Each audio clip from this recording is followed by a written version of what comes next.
Have you struggled in the past to set proper boundaries with men? Do you find yourself in a relationship with a guy who takes more and more and more advantage of you until finally there isn't an ounce of respect left in the relationship for you? This ends now, because on today's show, we're going to be discussing 5 boundaries you must set with men. That way you can avoid being miserable in a relationship with a man who treats you like an absolute peasant. So number 1, let's start with no freebies. Now, I know you guys have heard me talk about this in general, and of course, you know, when we're talking about no freebies, one of the things we'd be discussing is no free access to your Squirtle. What I really want to focus on today when we're talking about no freebies is the freebie that a lot of times when you're building with someone or you meet someone right away, a lot of guys are going to expect that you will jump headfirst into the relationship and begin giving him girlfriend treatment. One of the main boundaries that you need to set when you're building with someone and you're working on a relationship and they're meeting you and they're pursuing you and chasing after you, all that good stuff, there is a process for you. Is sometimes they're going to want to speed you up. Not only speed you up in general, like in terms of speeding you up to get access to you and be able to sleep with you, but they're going to want to speed you up in terms of getting you to do more and sacrifice more in this relationship, because the faster he can get you sped up and the faster he can get you giving him girlfriend treatment, the better off he is, because the less he has to do and the less committing he has to do to you in order to get you to invest into him. You want to be setting the expectation very early on that you're not here to give away freebies. You're not here to just give away girlfriend treatment to the first guy who will show you attention. That is and will always be a mistake, because not only are you giving away your body to a guy when you're giving him freebies, but you're also giving away your mind, body, and soul to that guy. And remember what I talk to you guys about all the time in the show, and why it's so important that when you're meeting a man, that you're aware that one of the main things you want to be receiving from him is a lot of emotional investment, because the more emotional investment someone pours into you, the more pain associated with you walking away from them. Vice versa, you want to be very cognizant of the amount of emotional investment you put into men at the very beginning, because those are all the things that make it very difficult for you to walk away from the relationship, especially when the guy is showing himself to be someone you're not looking for, like the opposite of your Prince Charming, like someone who's just here to play games, like someone who's just here to sleep with you and not actually build with you. So these are the things you need to be looking out for, because if you make the mistake of giving a whole bunch of excess emotional investment into a guy, you're cooking for him, you're trying to clean for him on the first night, you're trying to do everything to show him that you're going to be the best girlfriend he can ever meet in his entire life. Yeah, it sounds good in theory to prove to someone you're the best girlfriend ever. What also ends up happening as you pour into him, as time goes on and you begin to realize that he's not what you're looking for, maybe the relationship becomes a little bit toxic, maybe he starts disrespecting you, you then begin to realize, oh, actually, you're not who I'm looking for. And actually, you're not the type of guy I would want to be in a relationship with. But in the process of you realizing that, you also say to yourself, but I have invested a lot in you. And I have spent all this time with you. And I have spent all this energy on you. It's a lot of emotional investment that you're putting into the guy. So you know what that does to you? That makes it so much harder, because you're giving away a lot of freebies, a lot of free emotional investment without someone investing back into them. Guys realize that. They say, perfect, it's so good that you're willing to give me a freebie, so good that you're willing to give me time, energy, and focus without me doing anything for you. I love that. I appreciate that. I'm not going to do that for you in return. Don't get silly now. But I will continue receiving that and continue taking that from you as much as I can in as large quantities as I possibly can. And eventually you're going to be sucked dry. I recognize that it's harder for you to walk away from me, so I continue to treat you like trash in increasing amounts, because I know every time I treat you like trash, as each day passes, your investment grows more and more and more, and you feel bad about walking away from this. Never forget that the people in your life, and the men specifically in your life, that are trying to take advantage of you will always have a problem when you pace yourself, when you're patient, when you take your time to analyze situations, and when you don't just jump headfirst into things. Because if I'm trying to take advantage of you, I do not want you sitting around and analyzing a situation. I do not want you taking your time to really get to know me or meet me or understand me or grow with me, because as you continue analyzing, as you continue understanding, you're going to come to the eventual realization that I'm not who you're looking for. If you've ever been in a situation with a guy who tells you that essentially you need to prove to him that you really are here for real and you really want this relationship for real.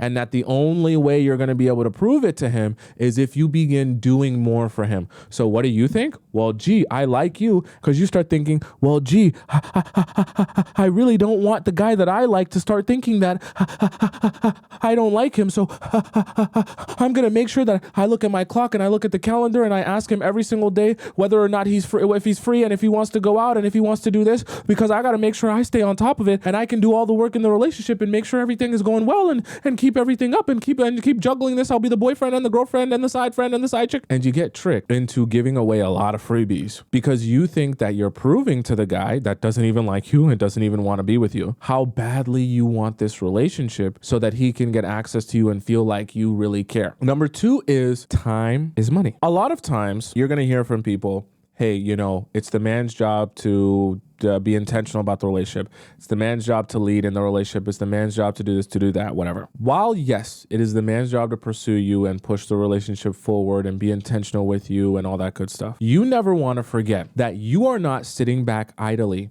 and allowing men to dictate whether or not they treat you well. And you just go along with whatever it is that they choose to give you that day. You need to have men understand that time is money, meaning that your time is very valuable to you. You do not sit around idly, just sitting back, relaxing, chilling, having these fake friendships where, hey, we're not looking for anything serious, so we just want to have fun with each other and we just want to relax with each other. We're just going to focus on what are things like right now and if we're having fun and if we're enjoying yourself. If you allow men to come into your life thinking that you don't take your time seriously, they will waste it.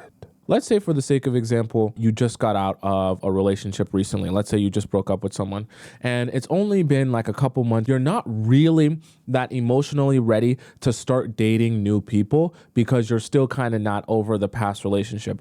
But rather than actually sitting your butt down and working on yourself, journaling, doing some inner work so that you can heal and get better from the situation, instead, you say to yourself, I want to focus my excess time and energy on a new guy, because the new guy that I can focus my time and energy on will make it easier for me to forget about the old guy and not be in so much pain thinking about all the things that transpired in my previous relationship. What you do, you pick up a distractor and you allow a man into your life that you don't really want anything from and might not even show qualities in a husband or in a boyfriend that you would even want to be with long term. But what do you say to yourself? Well, I'm not looking for anything serious. So I just told him that or communicated that to him and he was cool with that. So we just did a thing where we didn't really take anything that seriously. And then you want to know what happens after you show a guy that you don't really take your time very seriously. He says, oh, I stumbled across a gold mine, a girl I can access who is foolish enough to think that because she's not ready, she'll just mess with me casually. I can extract,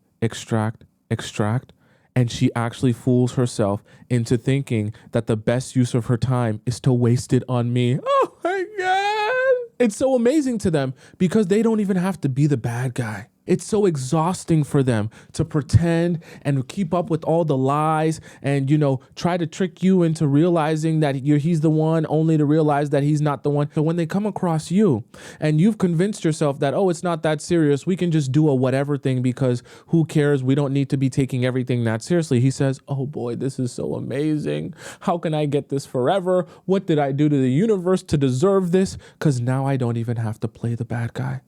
I just get to sit back, relax, extract.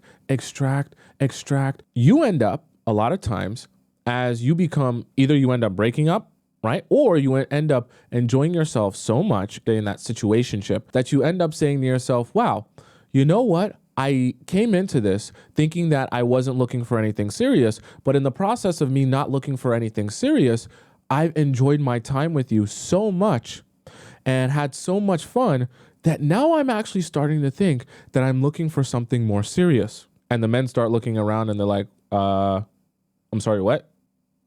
More what? I'm only here to be more fun, not more seriousness. When you show men that time is not money, they end up saying to you, perfect, I will gladly waste it. The moment you start building with the guy, you say, okay, what am I here for? And what do I know you must be here for if you're going to have access to me? If I consider my time to be money and my time is important to me, I need to quickly identify if the guy that I'm on a date with is even here to be serious and intentional about this relationship. If he's not here to be serious and intentional about this relationship, let me not even waste my time. And the men will gladly waste my time if I give them the opportunity to.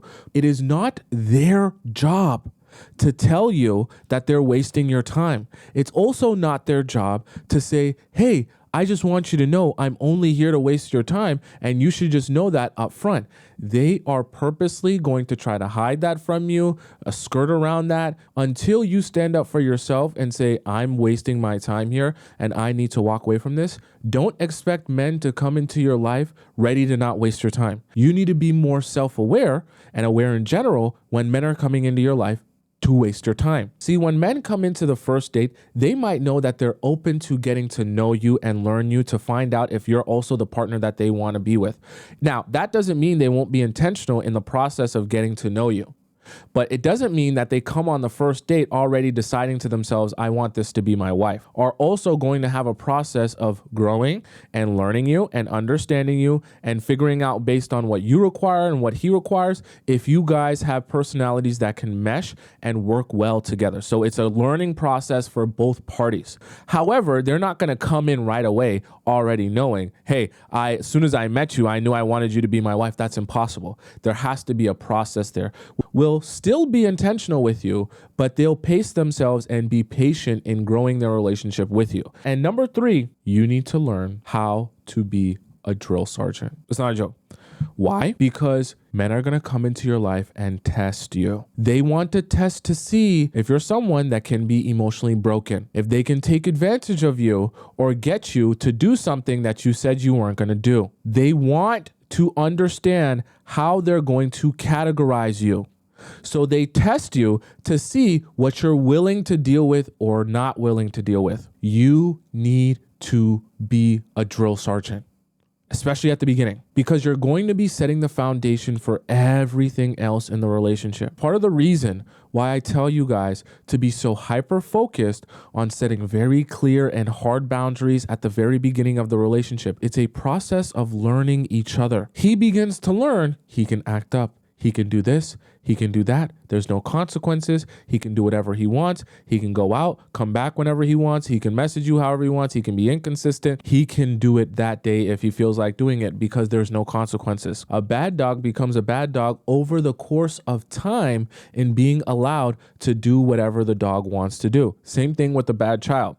A bad child doesn't just wake up out of bed saying, I want to be a bad, horrible child. A bad child understands over the course of time, I do something small, no consequences. I do something a little bit bigger, no consequences. I do something medium-sized, no consequences. I do something huge, no consequences. You need to have men come into your life from the very beginning, understanding that you either meet me where I expect you to be if you're going to be my partner, or you don't meet me at all.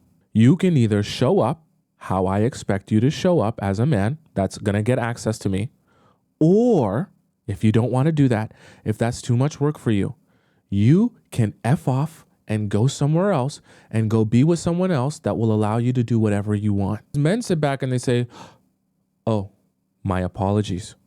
I thought you were one of those other girls that will let everything slide and let me do whatever I want because you like me. And so I apologize for approaching you inappropriately. I am well aware now you are not McDonald's, as we talk about in the analogy. You are a 5-star restaurant. If I want to come to your establishment, I better be dressed up. I better have a lot of good money. I better be ready to set a reservation and be paying attention and be there on time. But when men recognize that you're a drill sergeant, and when they recognize specifically that you're not willing to allow them to be in your life if they're not showing up for your expectations of them, they realize, oh, I really can't mess around with her. I really actually have to do the things that she requires of a man. Men start to say, oh, I actually respect you and like you more because you're a drill sergeant. The moment you start going about your relationships and demanding respect, you're going to come across some men in your life that are like, actually, part of the reason I like you is because you demand respect. Part of the reason I like you is because you're very clear and concise with what you expect of me, and you don't fold on that.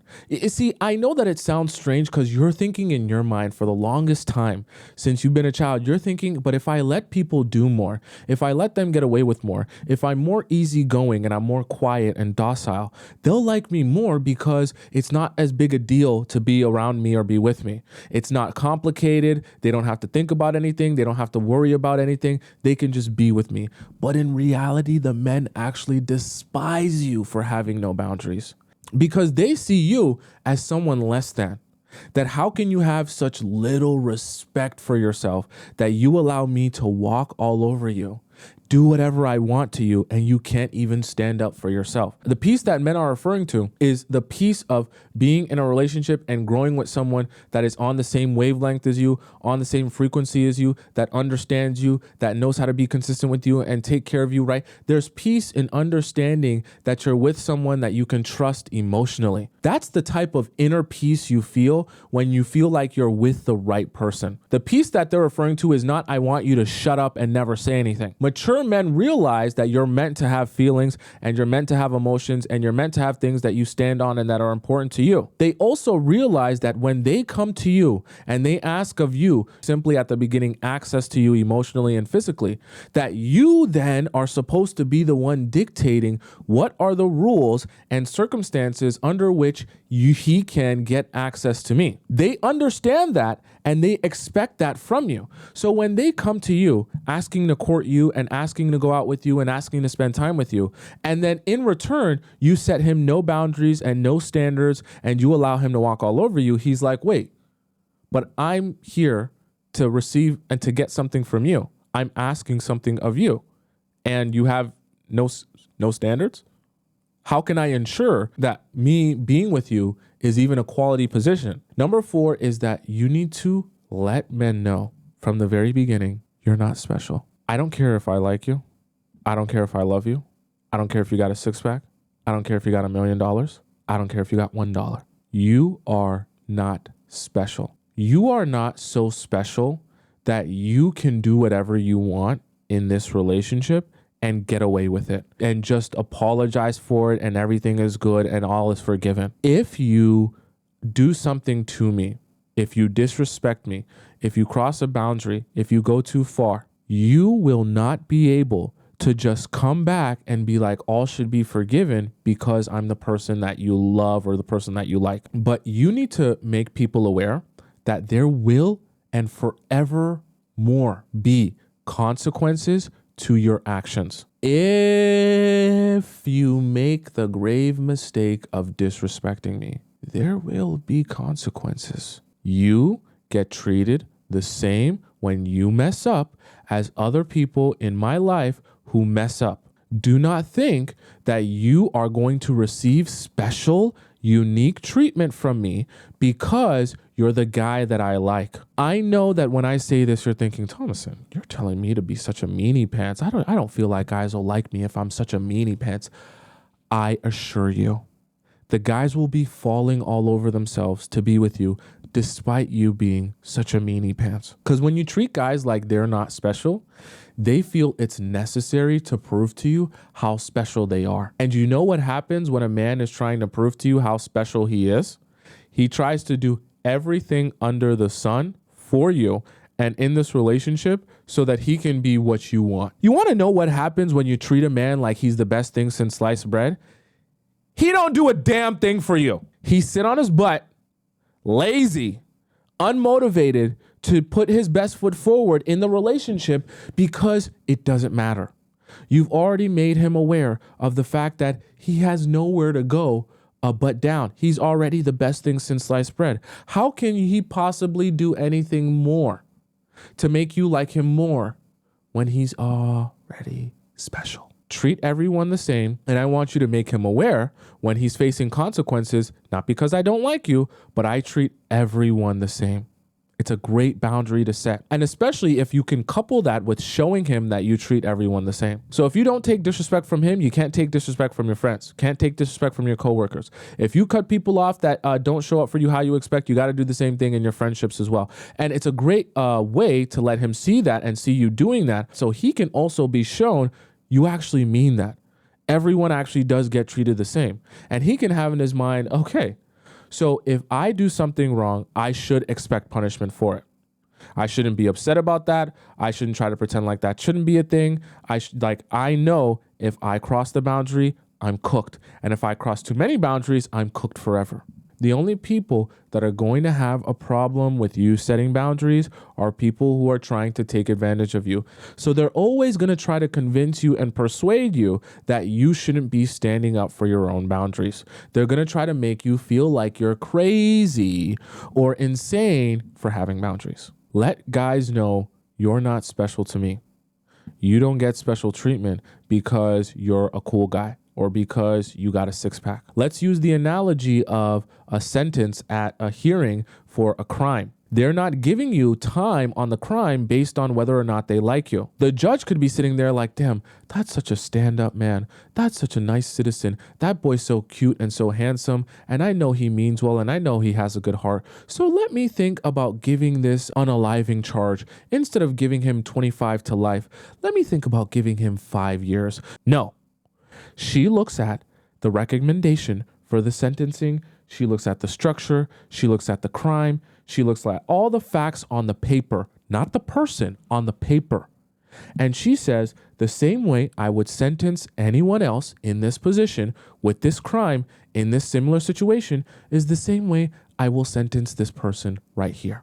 So you deserve a life sentence based on your situation and your circumstance. Sir, you're getting a life sentence. You can cry, you can sob, you can be sad, you will still get life, okay? And you need to be like that. People that serve consequences for their actions will serve them, whether you like them or whether you don't. I know it doesn't sound like Disney princess love, okay? I know. But the reality of it is you'll get Disney princess treatment when you approach your relationships like that. So let's not focus on Disney princess look-alike love, and let's focus on Disney princess type treatment, except the way that you get there is not acting like Cinderella. The way that you get there is by acting like a mean girl that's willing to tolerate less than nothing. Number 5 is you want to let men know and set the boundary that my life doesn't stop because you either come into it or because you leave it. My world continues to rotate and move whether or not you're here or you're not here. Here's a very important lesson that I want you to learn. When men meet you, they have ego.